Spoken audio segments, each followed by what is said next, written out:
شفا نام ہے. اب زہر کا علاج صحابہ نے کیا. زہر کاٹا جو سانپ نے، صحابہ نے دم کیا، ٹھیک ہو گیا. 100 بکری لے کر آیا ان سے. پہلے روٹی نہیں کھلاتا تھا، پھر 100 بکری دیا. صحابہ ادھر جہاد کے لیے گیا تو سردار سے کہا ہمارے کھانے کا انتظام کرو، ہم ادھر رسول اللہ نے بھیجا ہے جہاد کرنا ہے. اس سے پہلے کوئی معاہدہ ہوا ہوگا اس لیے اس کو کچھ نہیں کہا. تو کہتا نہیں ہمارے پاس کوئی روٹی نہیں. تو پہلے زمانے میں تو نظام نہیں ہوتا تھا، وہیں جا کر کوئی کھایا کرتے تھے. تو سانپ نے کاٹ لیا اس کو. پریشان ہو گیا اور آیا وسلم کے ان کے پاس آیا. صحابہ کے بھی دم کرنے والا ہے، انسان کو میں دم کرتا ہوں. سورہ فاتحہ پڑھ کر دم کیا، ٹھیک ہو گیا. 100 بکری لیا. پھر شبہ پیدا ہوئے بکری لینا صحیح ہے یا نہیں. مدینہ لے کر آئے تو اس نے فرمایا ہمیں بھی اس میں سے سورہ فاتحہ سورہ شفا ہے، لیکن ہم استعمال نہیں کرتے. دراصل نا ایک ہمارا ایک مزاج انسانوں کا کہ وہ ایسے جو پیچیدہ لمبے چوڑے اعمال ہوں وہ ہمیں اچھے لگتے ہیں، اور جو سیدھے سادے ہیں وہ کہتے ہیں یار یہ تو سورہ فاتحہ تو ہم سب کو آتا ہے، کوئی ایسا بتاؤ نا جو نہ آتا وہ اثر کرے گا. ایسا کچھ نہیں ہے.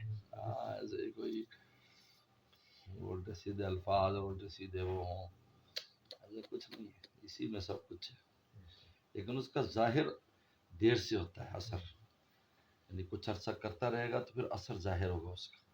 کیونکہ سب سے پہلے تمام روحانی اعمال میں خود ہماری روح جو ہے سب سے پہلے وہ اس کی ماہر ہوتی ہے، اس کا وزن اٹھانے کا اس میں وہ پیدا ہوتی صلاحیت، پھر آگے کو اثر کرے گا. اس لیے ایک جو کوئی بزرگ ہو، کوئی عامل ہو، کوئی وہ پھونک مارتے فائدہ ہوتا ہے اور ہم وہی پڑھیں تو فائدہ نہیں ہوگا، کیونکہ وہ کر رہا ہے نا. کرتے کرتے کرتے کرتے وہ اب اس کو نشانہ آ گیا اس کا، وہ پھونک مارے گا کام ہو جائے گا.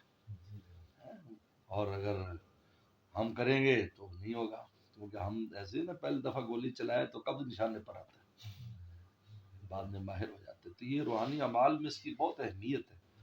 لوگ اس کو سمجھتے نہیں ہیں، وہ کہتے ہیں کہ فوری وہ ہو. فوری تو ہر چیز اپنے وقت سے ظاہر ہوتی ہے.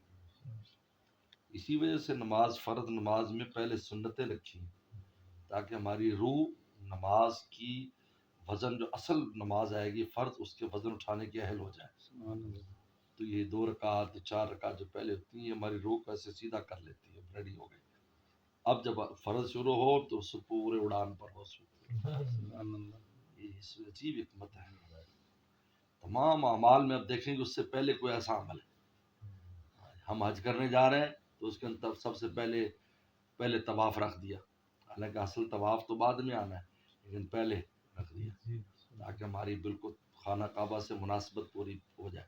اب جب اصل کام کے لیے جا رہے ہیں تو اس وقت پوری پرواز ہو ہماری. جی اس لیے صدقہ خیرات کا حکم ہے. اصل تو سال کے بعد دینا ہے، لیکن دوران اس کے یہ اس کی عادت ڈالی جا رہی. یہ روحانی اعمال جتنے بھی ہم دیکھیں گے شریعت کے، ان سے پہلے کوئی نہ کوئی عمل کرایا جاتا ہے. یہاں تک کہ تہجد کی نماز نفل ہے، لیکن پیغمبر سلام تہجد کی نماز میں 2 رکعت پہلے مختصر پڑھتے تھے، سورہ قل یا قل واللہ. یہ وہ ہو رہا ہے یہ. اب اس کے بعد یا المزمل قم اللیل، ایک آیت میں پوری رات گزار. پہلے 2 رکعت بخاری سے سب میں آتا ہے. یہ اپنی روح کو اب پرواز کو سیدھا کرنے کے لیے نا، جیسے وارم اپ ہوتا ہے. گاڑی چلانے پہ اسٹارٹ کرتے ہو کافی دیر سلم مارتے ہو، پھر وہ تیار ہو جاتی، اب اس کو آپ چلاتے ہو، پھر اس کو چوتھے گیئر پر لے جاتے ہو، 5ویں. ہم یہ کہتے ہیں روحانی اعمال کا فوراً اثر ظاہر ہوگا، ایسا نہیں. آپ دوام کریں گے ضرور اثر ظاہر ہوگا. ایسا ہو نہیں سکتا کہ اللہ کے نام میں اثر نہ ہو. پھر وہ کسی نے تلقین کیا ہو، آپ کے مرشد نے، آپ کے کسی بڑے نے، اس کا اثر تو 100%، 1000% بڑھ جاتا ہے. اس کی اجازت صاحب شامل ہو جاتی ہے.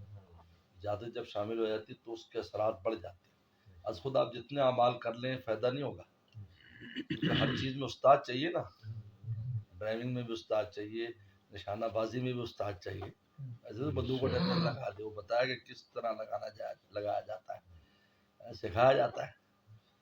پستول میں سکھایا جاتا ہے کیسے سیدھا نہیں کرنا، تم نے تھوڑا سا ٹیڑھا رکھ کر، تم جھٹکا لگے اگر سیدھا رکھو تو یہ ادھر جوں آ جائے تو کیا ہوگا، باہر آ جائے. ایسے ہی کہتا ہوں استاد بتایا کہ تھوڑا سا یہ رکھنا ہے تاکہ جھٹکا لگے تو ایسے بند ہوا. بالکل سیدھا کرے گا تو یہ یوں بھی ہو سکتا ہے، یہ یہاں سے ٹوٹ جائے گا، ٹوٹ جاتا ہے، لوگوں کو جھٹکا مارتا ہے تو ہڈی پھنس گیا، آپ نے سخت کیا ہوا ہے تو بجائے ادھر جانے کے وہ ادھر آ گئے. یہ اس لیے کبھی ایسے نہیں ہے، یہ ایسے کیوں لگاتا تھا کہ ایسے استاد سکھائے گا نا. تھوڑی ہوگا. پہلے زمانے میں توپ چلاتے تھے ہمیں یار، رانی توپ بڑی مشہور تھی ہمارے علاقے میں، یہاں اس بارڈر پر چلی تھی 65 میں. تو ساتھ میں ایک حوض بناتے تھے، تو وہ بٹن دبا کر اس حوض میں فوجی کود جاتے تھے. اس کا ہاں جو اس کا دھماکہ اتنا ہوتا تھا کہ کان پھٹ جائیں گے، تو وہ پانی کے اندر ڈبکی لگا دیتے تھے تو گولا چلتا تھا اس کا. تو ویسے چلائے کچھ نہیں ہوگا، کان مانتے فرفون بہے گا، مارا جائے گا. تو وہ جو اس کا بٹن دبانا اور ان سب نے اس میں چھلانگ مار دی پانی.